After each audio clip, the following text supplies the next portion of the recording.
and welcome at the Polyglot Conference 2021. I'm Réka Tóka and I'm honored to speak to you today. My topic for this presentation is immersion at home. I will tell you my story and how I tried to learn Czech in the last 2 years in my time at the Czech Republic. When I first visited the Czech Republic, it was in 2012. I got a scholarship and I could study a semester in the Silesian University in Opava. That was the time when I fell in love with the language and when I started learning Czech. I had a great teacher and I had weekly lessons, so I was up for a good start. When I went back to Hungary, then I participated in a 1-week intensive course at the university at home. But that course was starting from the basics, so it wasn't really new for me. I already know the stuff we covered there. I tried to study alone, but it didn't really go well. But every time I visited the country as a tourist, I tried to use my little Czech knowledge, even if it was just in a restaurant ordering some food. Then I had some personal changes in my life and I decided to move abroad in 2019. I got a job in Prague, I packed all my stuff, I had high hopes and moved. Then COVID came and I was stuck in lockdown from early 2020.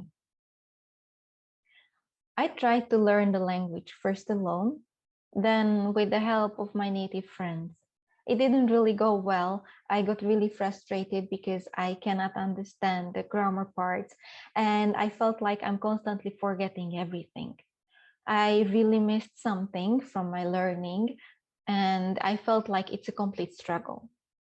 Then I decided to join a language school and I joined a group and it was a great decision. It helped me a lot. I also created a study group. And this way I could get even more practice in my studies. Then after a couple of months, I switched to private lessons because I was progressing a bit quicker than the group.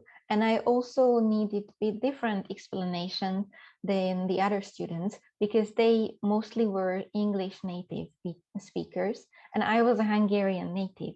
So our language base really differed from each other. I also tried in the meanwhile to learn with apps and online programs, but it was good only as a supportive act and not just the base of study. When I first moved, I had high expectations, high hopes. I thought so many things will happen. I thought I will be in native environment. I will just absorb the language like a sponge, and I will not need any teacher or I will not need to study hard like in high school. Well, little did I know that COVID will come and I will be stuck at home with no exposure of my target language. Then I thought I have all the resources I could need. I have plenty of books. I have some native friends. I can study alone. I don't need a course. Well, that could be true too, but I needed different explanations because of my native language. Hungarian is so different from everything else that it made me really put in extra work to understand how the Czech language works. And the English-based textbooks really didn't help much until I found out how to use them. I also thought I will progress really quickly. I'm a really chatty person.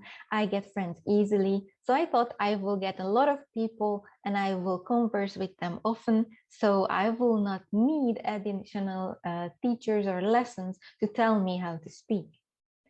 Since I didn't meet anyone because I was home, it didn't happen. So I needed to find another solution.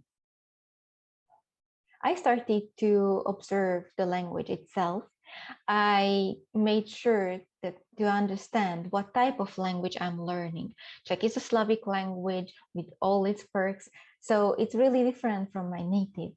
I also needed to find some things which are common with my native because it helped me learn better. For example, that was the point when I figured out The Czech and Hungarian both has a case system. We just learn it differently in Hungary. Until that point, I didn't understand why Czechs try to explain to me how they conjugate certain nouns. What is all this thing about questions and pattern words? I didn't get it. Then I figured out how I learned the Hungarian cases in school and made a twist on the whole learning process. And then I could understand what's happening in Czech.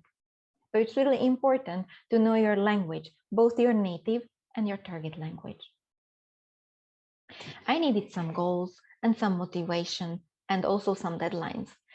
I was first helped a lot with my native friend. I'm really helpful for that, but I always wanted to be able to deal with my own stuff here. I wanted to be independent. So that was one of my main goals and my biggest motivator in learning Czech. Also, I'm kind of a bookworm, so I wanted to read more and more, and that's another thing which motivates me to learn. I needed to figure out my level. As I mentioned, I wasn't a complete beginner. I know some stuff already, but it was more like bits and pieces from here and there, and it wasn't a complex knowledge. I missed part of the basics. I know some words which were not really usual, so I needed to put it together. When I joined my language school, then I needed to do an entry test, and that was the point when I figured out I'm a false beginner. I didn't mind it because we went through the basics once again, and then I could have a great foundation for my learning. Also, I needed to find a supportive group or people who can help me. And I don't mean just a teacher or a native speaker of the language.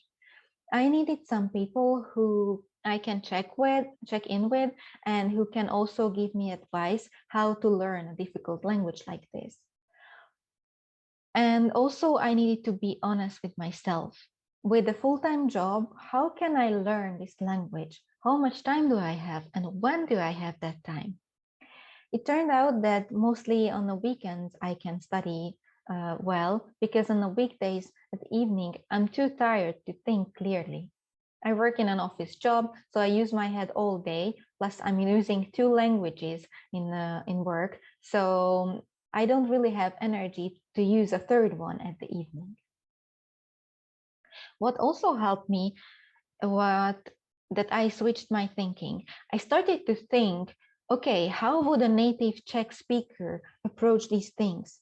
If I'm searching for something, how would the Czech speaker would search for it, and where would they search for it? Also, I needed to figure out how would a Czech person start to learn my own native language. This helped me to find the similarities, the common things with my native and Czech, as I mentioned, for example, in the case system. But we also have some words and expressions which are really similar or exactly the same, so I can get the meaning quicker. After I figured out all this, I started planning. I'm a big planner. I think a good plan can take you anywhere where you want to go. I am a paper type of person, so I wrote down everything in my planner. I have my monthly goals, my quarterly goals, my yearly goals in my planner, and I also track my progress there.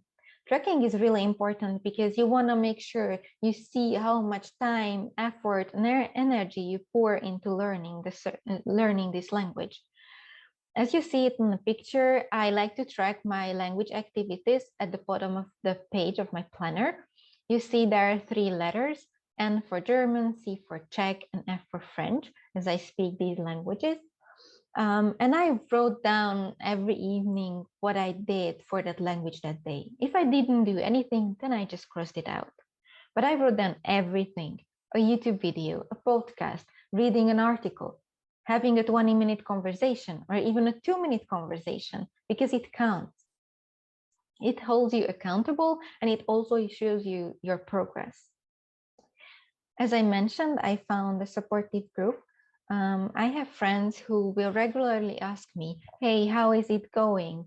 Are your Czech lessons? What did you learn this week or this month? So I need to think it through. Okay, what did really happen this month or week or whatever? I wrote down my goals, I wrote down my dreams, and anytime I lose my motivation, I just look at them, I just think about them. Okay, I want to get to this place. What I need to do to get to this place from where I am. What helped me with studying in a more effective way was reminders. I set up several alarms on my phone, which reminds me to do, for example, my vocab practice. These 5-10 minute tasks can be lost during my day. So I have an alarm at 7 o'clock in the morning, which reminds me, okay, after I walk my dog, I need to do my vocab practice. I also scheduled in some check-ins. I like to do monthly and quarterly.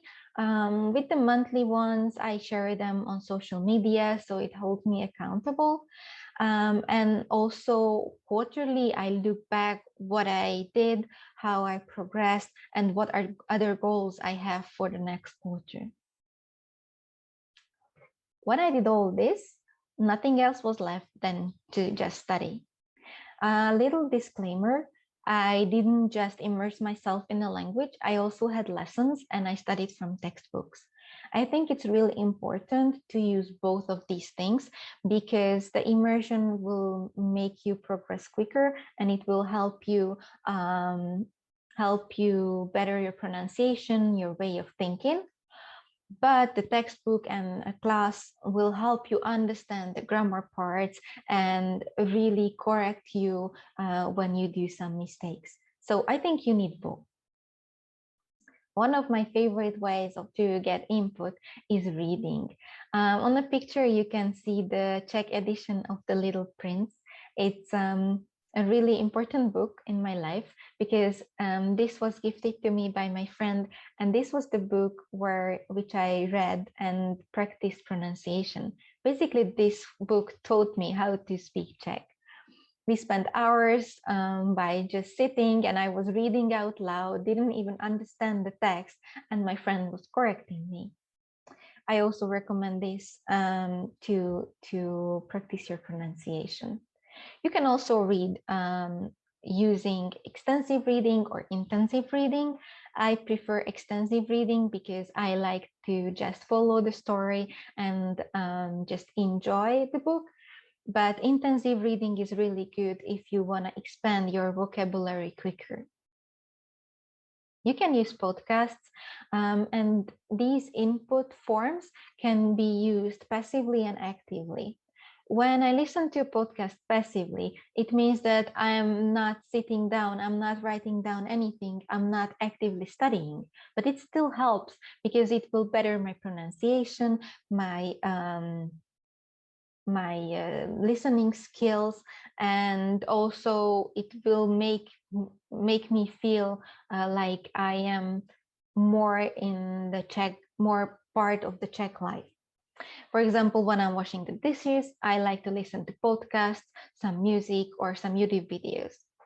But I can also sit down at my desk and listen to them over and over again, stop them, write down sentences, write down words, look up words which I don't know, and then try to form my own sentences with the things I heard. I also can just sit down and translate everything they say. With YouTube videos, it's easier because you can turn on also the subtitles. So this can be active and passive as well. There are podcasts for language learners too. For example, there is a Czech one where every episode is graded like A1, B1, B2, and I can choose the one which fits my level. Also, if you watch TV, that's a great source of new phrases and just to get to know the culture better. I have a friend who watches the Czech news every single day online, and even after a month, her teacher noticed that she uses phrases which are typical for the news. Right now, I really enjoy watching a Czech series. It's made for kids by the Czech national TV, and it's about the history of Czech Republic. It's a cartoon, and since it's for kids, they use a more simplified language, a more easy language, and they speak nicer the general Czech and not any dialect. I just like to watch 1 or 2 episodes. They are really short when I'm eating my breakfast. So I already have something in the morning to practice my language. You can sign up for online programs. This way you can study vocab by topics, or you can learn by reading and translating, for example, conversations. As I mentioned, I use textbooks. That's the more classic way of getting input. And I also like to use apps, mostly for vocab building. As I said, I do my vocab practice mainly in the morning. These apps has pictures and pronunciation, and you can choose the topic, whichever you want to learn. Most of them you can even learn based on your native. So with the Czech word, I see the Hungarian meaning. And games. I really like games. I, for example, switched my one of my video games to German. It's a bit repetitive in that case, but I learned a lot of new words. If you choose a game which is a story-based one, RPG, for example, then you can get more variety and more vocab when playing. Overall, these input types, try to use them if you and think in a way how would a native speaker think. So for example, if you want to search something on the internet, try to search it in your target language. Try to look up in YouTube how to repair things at your home if you need that in your target language. That way you will get the vocab of the certain topic, and you will understand more and more. You can also write your shopping list in your target language, or you can comment what you are doing during everyday chores. And this is already an output form when you're just walking around your flat and commenting what you are doing. You can also get a study buddy. I made a study group with my friends who were also learning Czech, and we just met once a week online. We did some exercises together, and we talked about our day, our week, and just really tried to practice what we learned. If you don't have any friends who learn the same language, then you can look up a tandem partner or an exchange partner online. This way you can help someone with your native language and they can help you with their native. These are all speaking practices. If you are able to go somewhere and not just stuck at home, you can go to language meetups. We have several of them in Prague, where I live. And they even made it online when there was the really strict lockdown. There are some specified ones. For example, we have Stammtisch for German, but there are more general one where people speak the languages which they choose. Like someone speaks English, someone speaks German, someone speaks Czech. So it's a mix. If you don't have any of the above, then you can practice your languages in conferences like this one, in language practice rooms. In the last conference, I really enjoyed participating in a Czech room. I learned many new phrases, and I realized that I don't understand dialects very well, so I needed to work on that. Also, Czechs are a big fan of hockey, and I never talked about sports before, so that was another exciting experience. Highly recommend it. If you are too shy to join any of these, or you don't want to search for language partners, then you can do this by yourself alone at home. When I first moved to the Czech Republic, I was terrified to go to the post office. I was completely sure that because of COVID, we wore masks and I won't understand anything through my mask, the lady's mask, and the glass between us. So I was so afraid, I started to imagine the situation and play it over and over and over again until I got it right, until I felt confident. I knew that, okay, when I enter the post office, I need to pull a number, I need to choose a service.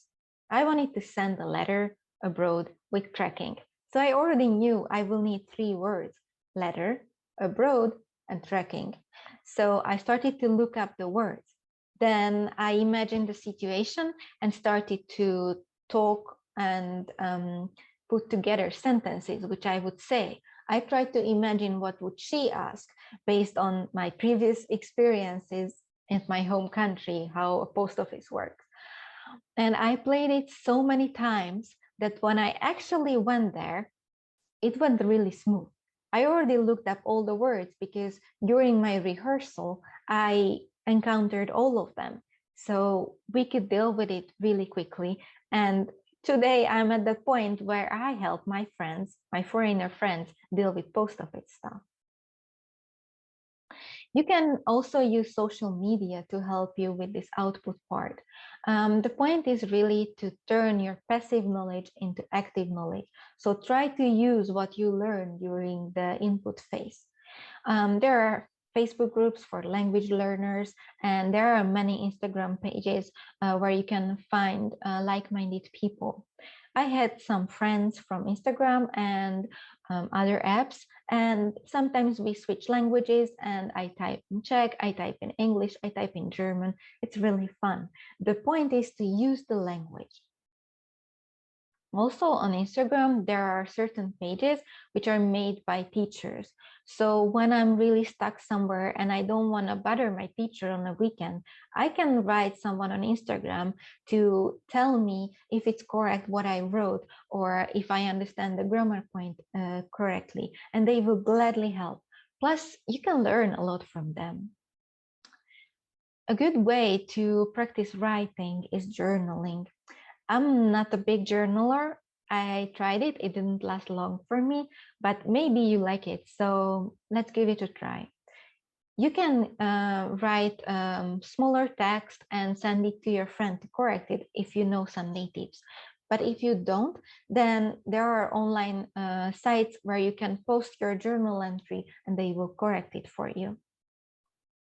For me, what worked are certain language exchange apps because I realized that my spoken Czech and my Czech understanding is way, way better than my writing. So I needed to practice my writing a lot. And challenges and games. This time games I mean by active playing, not just watching something. For example, take story cubes, double, or anything like that, and start to say a story, start to tell a story in your target language. I made a Jenga and turned it into a multilingual Jenga version. And every time you pull out the block, you need to answer a question in your target language. It turned out to be really fun. And challenges. Challenges are a great way to focus on a certain area of your studies for a shorter period of time and get really good progress. There are a lot of types of them. For example, weekend immersion challenge, where you can use all these tips which I'm giving you. If you don't find any challenges online on social media which you like, then you can of course create your own. I right now do a personal challenge. I decided to read a story or a novel in my target languages every single month. Right now I read a crime novel in Czech and I really enjoy it. And it really helped my comprehension in Czech. So now that we have input and output, we need to put it together. I like to mix things up to not get bored. Choose 2 or 3 types of input and then 2 or 3 types of output. For example, I love to listen to podcasts and watch series. So when I do these things, then I try to write out some sentences with the phrases I learned from the podcast, or try to talk about myself or a topic I am interested in with the knowledge I gathered. But be really careful. If you mix too much or if you use too many of them, then you might get overwhelmed. This happened to me and I got stuck and I got frustrated and I needed some help to move forward. So just pay attention and be aware how much you are using at once. If you need a break, that's completely okay. I also needed a break after this being stuck and being overwhelmed feeling. So for July, I felt really pressured, and for July, I canceled all my lessons and all my activities with my target language with Czech. I had only one thing. I read my Czech novel as every month because of my challenge. But other than that, I didn't have any plans. And it worked wonders. It helped me get my motivation back. I started to miss the language. I started to look up music in Czech and started to translate the text. It really helped me. So a little break can help a lot. But even if after a break you feel stuck, then it might help to get guidance or coaching from a professional.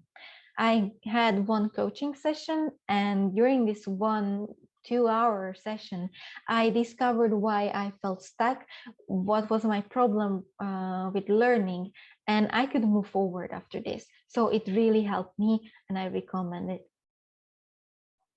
Also, when you are using these input types, then not just discover the language, but the culture as well. Try to search music in your target language and translate the text.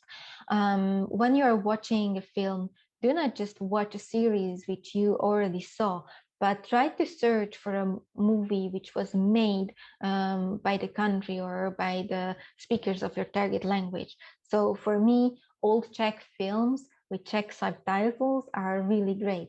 And it helps you to get to know the background, and it helps you understand why certain things work in a way in your target language as they do.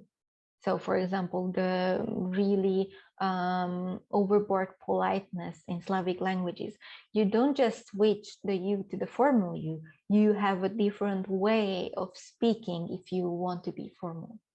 This is what I meant. Well, how did it go for me? It helped me a lot.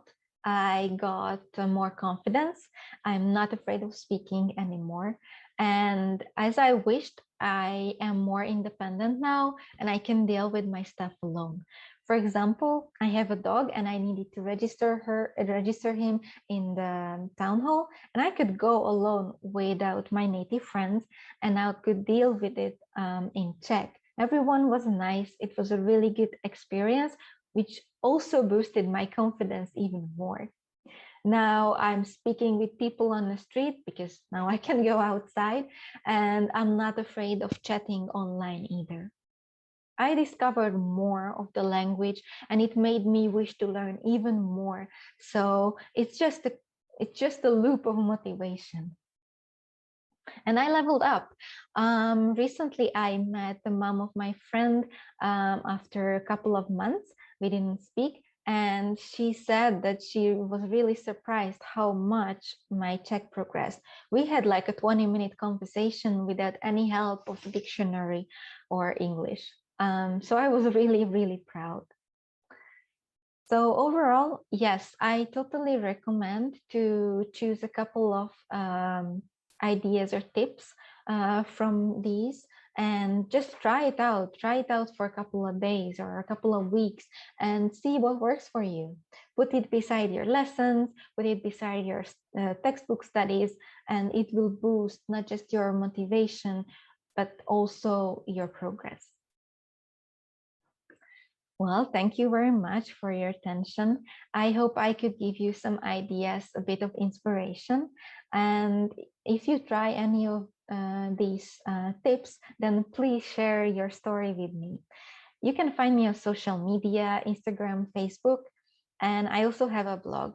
You can find me at Passion Plan Progress, and I would be really happy if you would share your story with me, or even if you have more tips, then just tell me, what did you discover? Enjoy the conference And thank you very much. Bye.